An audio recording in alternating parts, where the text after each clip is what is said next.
when somebody turns that lens on themselves and writes about their own culture and tries to explain their own culture. Now, edict strategies and image strategies are both important because sometimes your own culture, you're blind to your own culture, right? You don't always know what is interesting or important or what sets you apart as being different than the rest of the world yourself, unless somebody kind of points out something to you. So both perspectives are really valuable. And you can kind of talk about that with students as well. As far as what anthropology studies, I would say that it is also cultural universals. And do you know what I mean when I say cultural universals? Oh, by the way, here's a cute little picture of some kiddos. Let me see. Nope, that's not it. That's a good quote. Oh, they're there. So these are some little kids that came to Camp Culture at the Asian Center last year. And at the Asian Center, we teach culture to the community 1 week in the summer. And we have presenters come and they do dancing, they make food, they learn some language, they have a really nice time in learning just a little snippet about culture. And I think that you know, that's a good entry point. Food is always a good entry point if it's in the budget to let kids experience making food if possible, but also just tasting. So buying candies or what have you, I think that they really enjoy that too. And it's a way to, you know, I don't know, non-threatening way, I suppose, is the best way to put it. But so back to cultural universals. What are cultural universals? Anthropology is the study of cultural universals and the comparison of them. So a cultural universal is marriage, for example.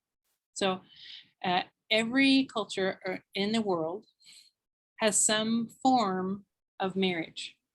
Every culture in the world has some form of a rite of passage. What marks a kid going from being a kid to being a grown-up? Every culture does something. What happens in American culture? And American culture can be varied too, but what happens in your community to mark the change between being a kid and a grown-up? Sometimes we have quinceañeras, for example. Yes, quinceañeras are a great example. What else? High school graduation. High school graduation, that's a perfect one. So there's a big party, people are sent off, they're supposed to be officially adults. I just graduated my oldest, so we'll see how fully he launches, but I think that he's going to do great. So high school graduation is one. Even getting your driver's license can be a passage, or turning 21, right? In America, that's what we talk about in college classes. But like getting your driver's license, depending on people's religious traditions, they are also kind of marked by a difference between when you're a kid and when you're a full-fledged adult and have to do adult things to participate in your religion. So religion is one of those cultural universals, that there is some way that everybody interacts with a spiritual world. And some anthropologists also say that atheism is also a choice, meaning that it's on that whole span, on that whole continuum of religion. But dating, so different dating practices, like I said, different marriage practices. Sometimes it blows people's minds about arranged marriages versus marriages where people get to choose. A lot of the planet does practice arranged marriages or some form of them. How people raise kids. So like, how did your parent, what do you think is important to your parents, or how can you tell what we value in many American cultures, many in Nebraska? What's an important part of raising a kid?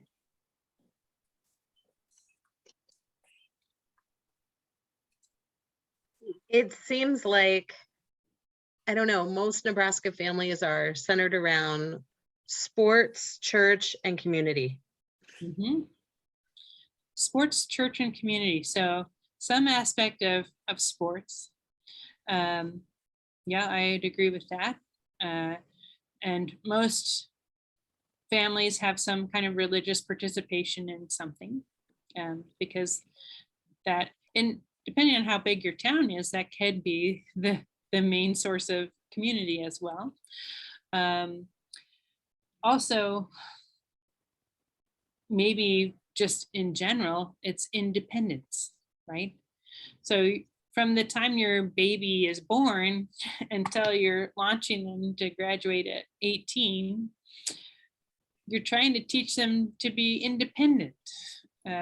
That's a very American cultural ideal, is independence.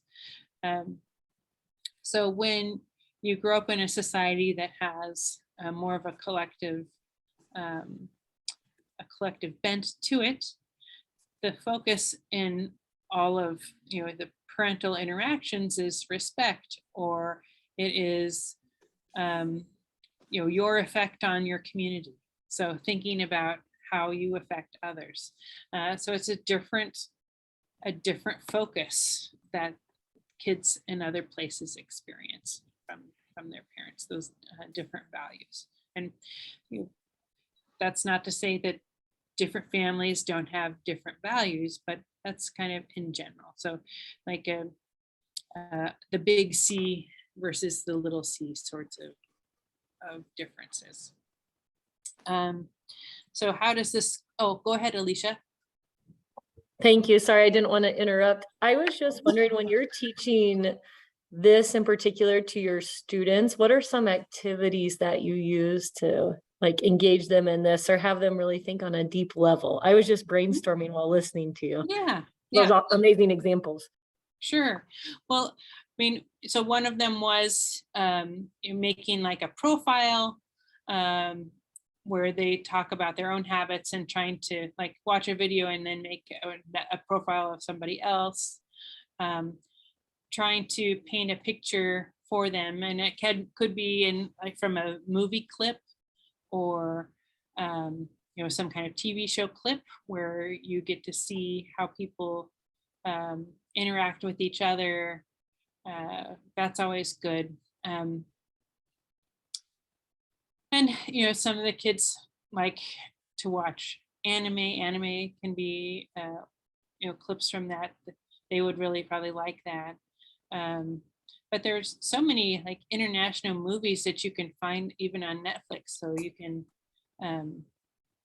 you can watch them there, and then you can usually find the clips on YouTube to show. So I always feel like showing kids something and then talking about it is one of the best ways.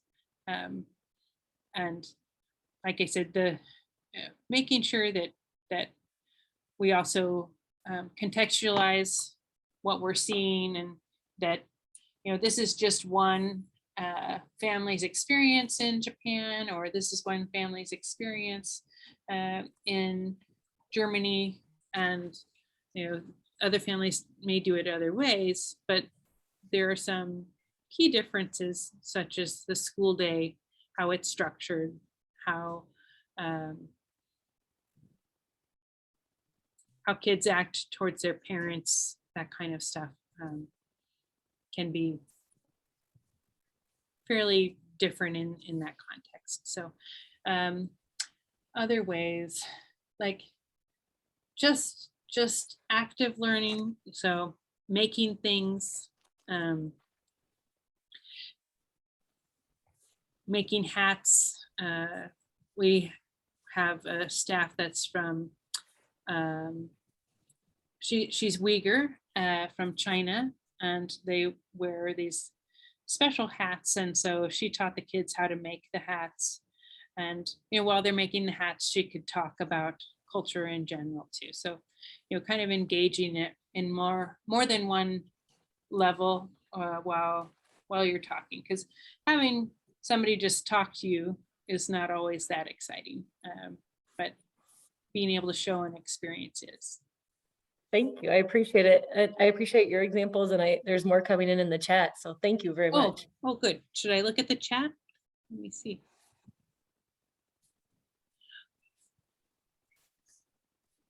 I can just read it. Talked about using a reduced version. Or maybe, like you mentioned, even short video clips if you don't have time, to show a full video during a class session. Yeah, and I love what you said too about contextualizing everything and making sure, like, this is one family's example, this is one student's experience. So thank you. Right. Yeah. And sometimes a mistake that people can make is painting with too broad of a brush. So if you say Asian cultures do it like this, that's a pretty broad statement and hard to back up, right? Because there's so much variety in Asian cultures. If you say Native American cultures experience this, that's also, just be as specific as you can. So are you talking about the Omaha tribe? Are you talking about some other group? And be as specific as you can. And so you all teach language, or many of you do. So I think that you are pretty good at explaining culture as well. I mean, in anthropology, that's one of the other subdisciplines is linguistics. And we know that, and you all probably know that when you learn another language, you learn to think in a different way. So language actually shapes how you think about things. I think that's really, really cool. Depending on the age of your students, you can talk about the safer war hypothesis. And that's exactly what it says, is that if you grow up speaking Navajo, you don't think about time as, or at least your language doesn't allow you to talk about time in a linear way. You talk about time in a more circular way. So that definitely shifts your perspective on the world. Right? Dancing. Oh, kids love the dancing, and the teenagers will dance, but they'll have to pretend that they don't want to, but they really do. Because dancing is just fun in general. Yeah, religion can be huge. The body ritual of the Nesarima is an awesome way to talk about culture, because a lot of times they don't recognize themselves in that article, and that article shows that you can get it wrong too, right? So those edict observations are the kind of, when you take that step back and you're looking at culture from this the high altitude view. That's what anthropology does, but also anthropology is about the local community and the practices in that local community, and how politics and economics all affect that too. Let's see.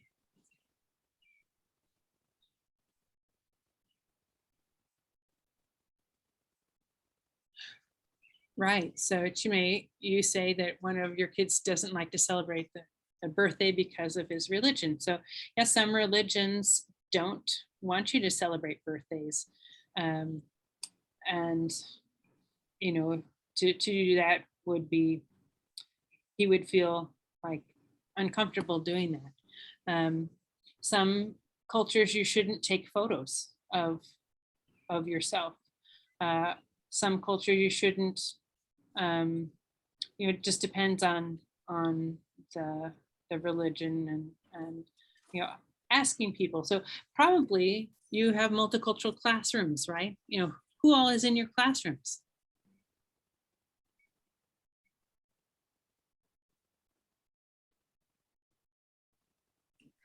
As far as the kinds of demographics I teach, I am in a school where there is a majority population of Caucasians from a Northern European background. However, our school does have more of a socioeconomic disparity in that we are, I believe now 26% free and reduced lunch. So we have not as much of an ethnic blend, but we definitely have a disparity in terms of socioeconomic factors, and that has proven to be a cultural issue. I do know that Nebraska, for those of you who aren't in Nebraska, Nebraska is usually thought of as a pretty homogenous state, but it really isn't. We have some school districts across the state that are minority majority school districts where it is actually closer to 90% so-called minority and 10% Caucasian. It just depends on where you're at. Right. And do those kiddos in those schools get to learn languages from their own ethnicities? Not to the extent that they should, in my opinion. We do have, I'll come back on video for a second. We do have what is called Spanish for Spanish speakers or Spanish for heritage speakers, depending on how the school titles it. And those courses will allow students to study Spanish as a first language. Unfortunately, it's often inconsistent in the level of Spanish that is approached. So it's not like you could equivalent it to taking English, freshman English or sophomore English. No, it would be more like Spanish if you were in 3rd grade in Mexico, or Spanish if you were in 4th grade in Mexico, just because of sometimes the discrepancies in preparation that the students themselves have. So, and those programs are very inconsistent. So you're only going to find those in our larger schools that have a strong Spanish speaking population. And there are no language courses for, say, for example, French for French speakers or Chinese for Chinese speakers. We wouldn't have large minority communities of those, but we have a large community of Vietnamese in the state. There's not a Vietnamese class taught anywhere in the state. So there was somebody on here from Kentucky. I lived in Kentucky for 3 years, and one of the things that I thought was so awesome in Lexington is that kid could take Spanish and English, participate in Spanish and English schools from from kindergarten through graduating, and have all of their classes either in Spanish or in English or both.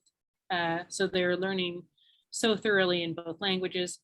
When we were there, my son could take Mandarin Chinese in kindergarten. So this is something that has not been the case in schools. In elementary and middle schools are starting to offer some language, but I would love to see that changed a little bit. But so in the meantime, if we can't do that at that level as a broad class, we can encourage kids to learn a little bit of languages even during their regular classroom time. Oh, that's cool, Rebecca. That will be really, really nice. And so Sally, can you talk a little bit about your school and talking about culture there? I would guess that would be important in a classroom on the reservation where kids could definitely have pride in their cultural heritage. And is that something that you emphasize in class?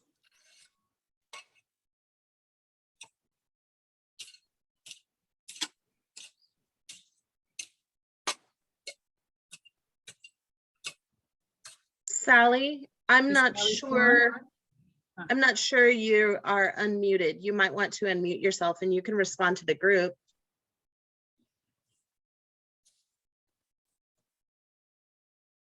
If you're not able to, I can respond for you. I think we do have a response coming in, talking about, there you go. Go ahead, Sally. There, now can you hear me? Yes. Yes. Let me see if I can turn the video on. I'm cleaning out my office today too, so it's pretty bare in here. We do have a culture class that the students, when they're in high school, attend. We used to do the younger ones, and that's kind of now been put on the teachers to work with the elders. And it's really hard to teach the language, and it takes the elders to relay their language so that it's correct. We have a hugula, which is around a classroom that's round with like buffalo skins on the wall, and it's wood. And we really have built an outdoor classroom last year, and we have a log cabin out there, which just brings the kids outside, and we have a garden there and things, trying to get kids back to nature with a greenhouse and that kind of thing, learning medicinal purposes for plants and things like that.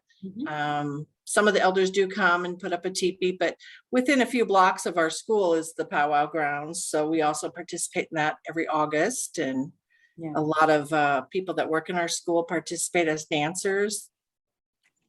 We have a White Eagle Club that teaches dancing. And if you want to make regalia, they'll help you make that so you can participate.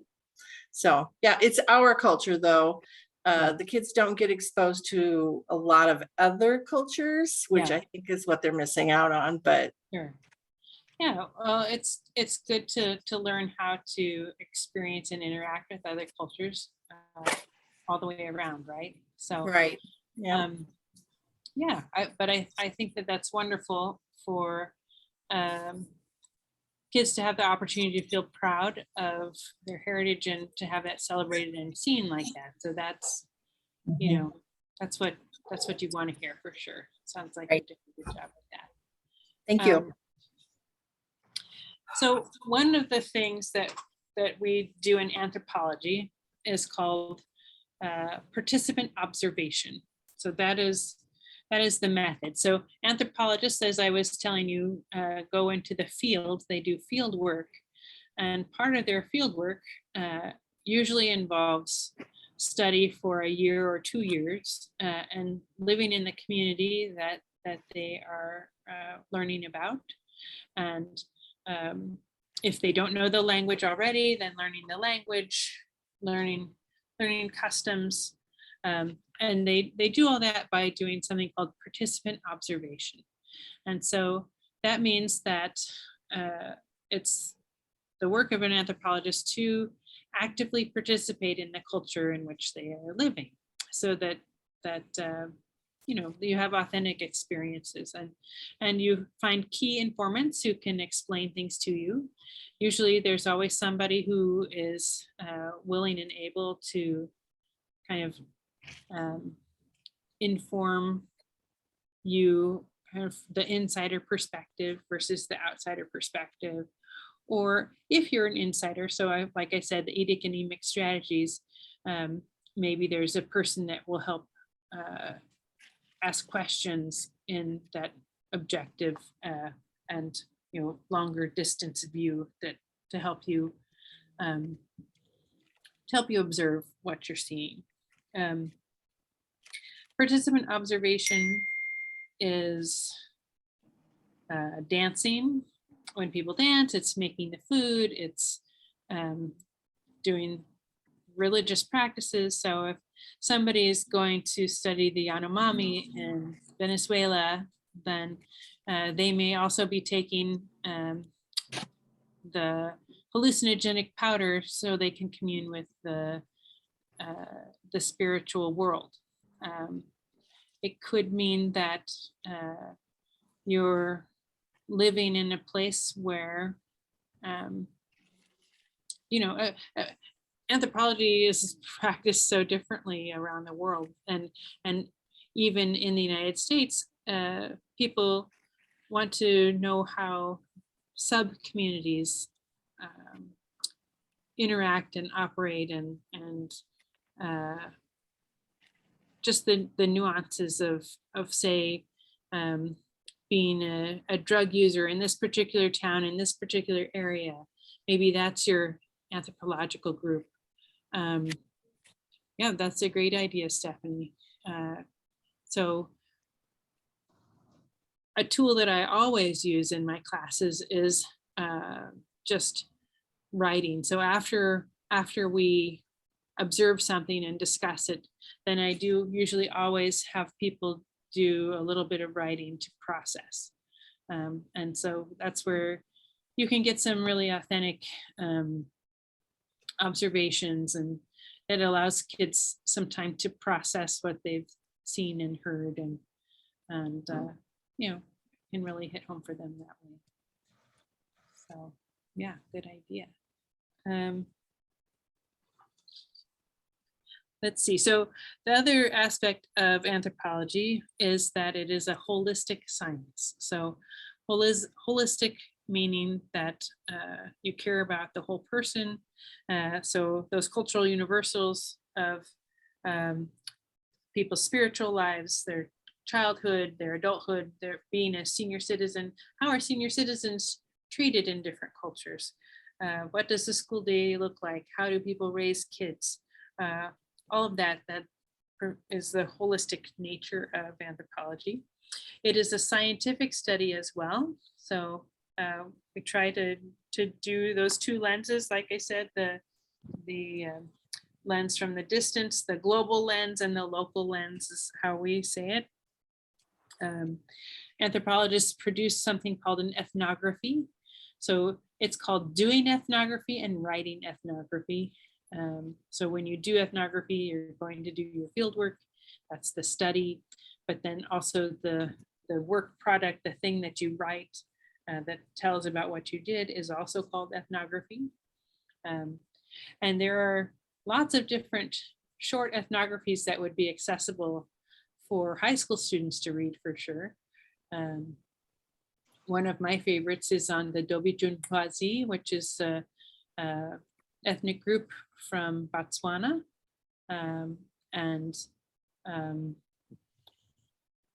They live in the Kalahari, or they did live in the Kalahari, and many still do live in the Kalahari.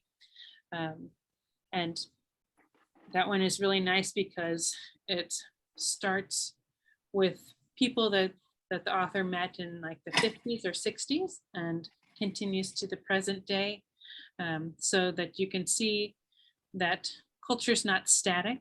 I think that's an important thing to emphasize when you're talking about culture, is that culture is always changing. Like I give the example of even clothing styles or hairstyles, and dances that we do now, and how dancing was different 20 40 years ago. That things are always changing. You're always learning new things. Culture is adding and subtracting too, right? So when I lived in South Korea, I learned that people thought it was really good to take your shoes off before you went into your house. And that's like, wow, I really like this practice. I really like that keeping outside and inside separate. And wow, it keeps things a lot cleaner when you do that. And so that's what our family does. We take our shoes off when we come in the house. But culture is, like I said, adding and subtracting. Maybe you observe something that you think is a much better practice, and so you want to do something else, and you don't want to do something that maybe you have done in the past. And that's exactly how people have done it. When you study material culture and archaeology, you find that's how technology spreads. So you can see that this particular group made their material culture, maybe it was their pottery or their jewelry in a certain way. And then you can observe over time how that practice spreads. So that's kind of cool. Oh, yep, the same in China and Thailand, to take off your shoes. The name of the Botswana ethnography is the Dobi Juntwazi, or the Dobi Juntwazi. There's a click in there. And I can add that to the website too, so you can see that. The thing that we also talk about in cultural anthropology is the difference between being ethnocentric and being culturally relative. Have you heard the term ethnocentrism before?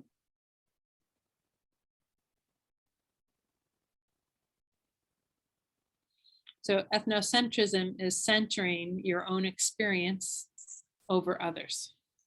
And we've all encountered people who are very ethnocentric, who maybe have never had the chance to think outside of what their own culture is, or maybe have not been pressed to think about that. But when you can think about things as culturally relative, that's just knowing that people do things differently and accepting that, and knowing that maybe my solution for marriage practices isn't the best, it's just different. And maybe other people have practices that are also fine, and they're normal. So I always use the word, what do you think is normal? And then have them think about other people thinking what they do is normal. And that tends to blow their minds too. Like, oh, yeah, what I think is normal is just for myself. So I am kind of an ethnocentric person, or thinking. That's ethnocentric thinking, I think, like that. Yeah. Any other final thoughts about culture? Yeah. Some questions. Hi, Sheila, this is Natalie speaking, and thank you so much for being with us today with Malika Foundation. I'm the proud founder and so proud of the staff and the work that they're doing, and we're delighted that you could be with us.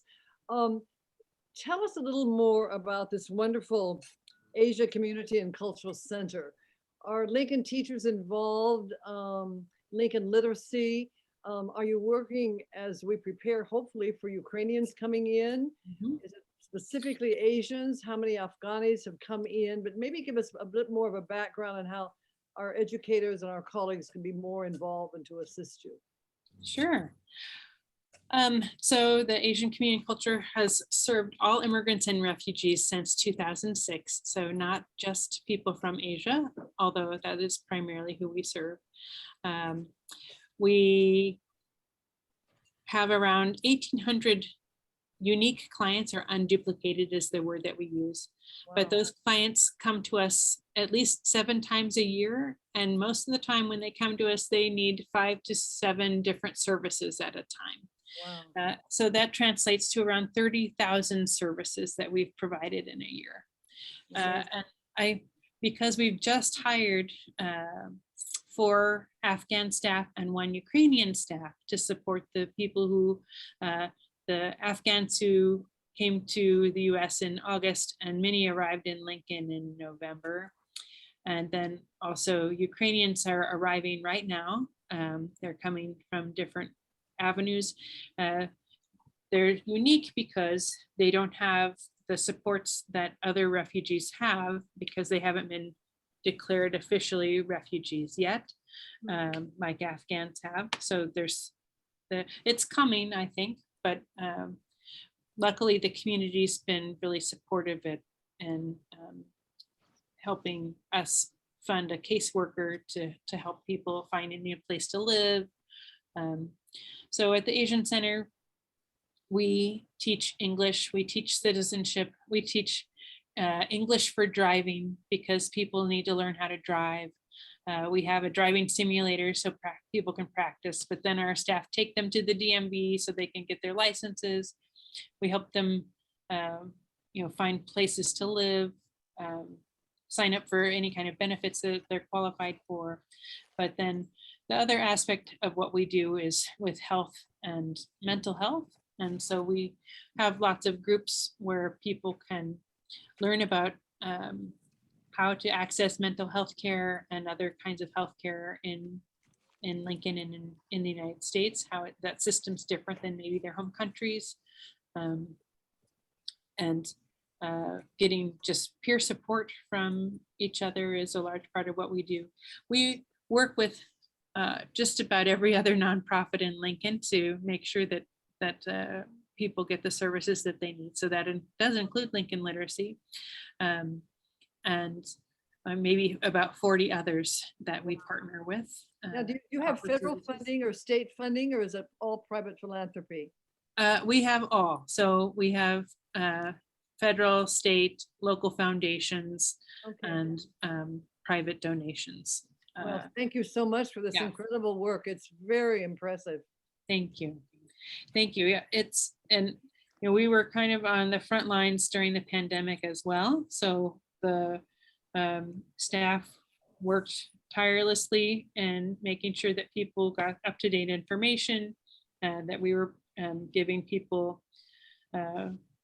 everything that they needed, such as isolation kits and delivering food if they had to isolate. All of those things that we all had to navigate, and that the people that we serve had to navigate in another language, and sometimes without supports or with pressures for where they had to work, because the meatpacking plants were declared an essential service, right? So many of our clients were getting COVID early on without protections, and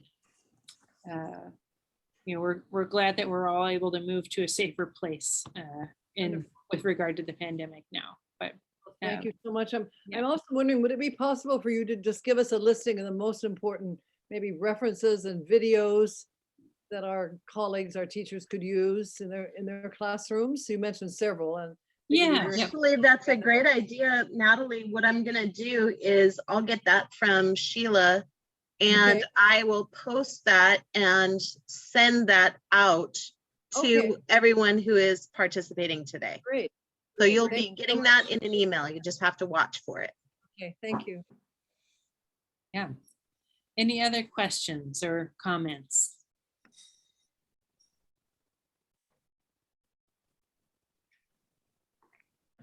Okay. Here, oops, I'm trying to Let's see. close this. There. This is one of my favorite quotes from Ruth Benedict. So the purpose of anthropology is to make the world safe for human differences. That is my goal when I teach anthropology, and the work that we do in the Asian Center as well. Thank you. So thanks for being here. Oh, thank you so Thank much, you. Professor Vinton. Believe me, thank you. The recording, Stephanie will have the website up with recording and some of these resources for everyone. And of course, next Thursday at 3 is another presentation if you're able to attend. Lindsay, thank you so much. And Sheila, great job. This was wonderful. Thank you. All right. Thank you, everybody. Have a wonderful and safe rest of your afternoon. You too. Bye. Thank you.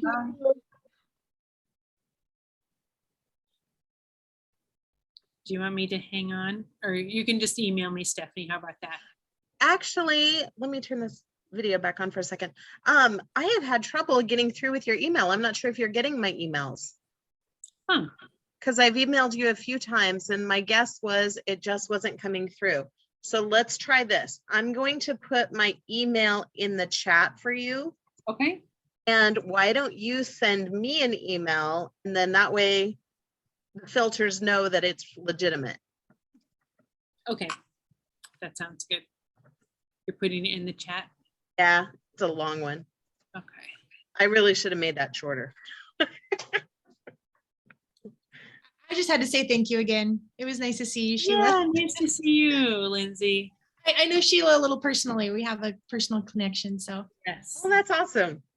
And we worked together at Nebraska Wesleyan. for a time. Alicia's a Wesleyan grad. Yeah, I was gonna Oh, say, go yeah. Prairie Wolves. Yeah, I did Yay. some adjunct work for the World Language Department and Education Department, You but did? Oh, cool. yeah. Happy Stephanie, I'm Thursday. sending you my, Okay, just a quick like hi so that you have it. okay. Let me go to my email. I got to get that open. And I have had so I've had an executive assistant occasionally who's supposed to be helping me with manage my emails, but Got it. I get like 3 pages worth of emails every day. So you very Okay. well could have emailed me and I just missed it. Okay, So well, speak don't for worry about it. Stephanie. I think too, being a nonprofit, sometimes it doesn't always, especially in the initial phases, it doesn't hit all the right things in the filter, and I don't know what to do to set that for admin. So I see yours. I can respond to that. We'll be good. So I think we got everything managed. Sounds good. Thank you. Thank you for doing this. I really appreciate it. No problem. See ya. Bye, guys.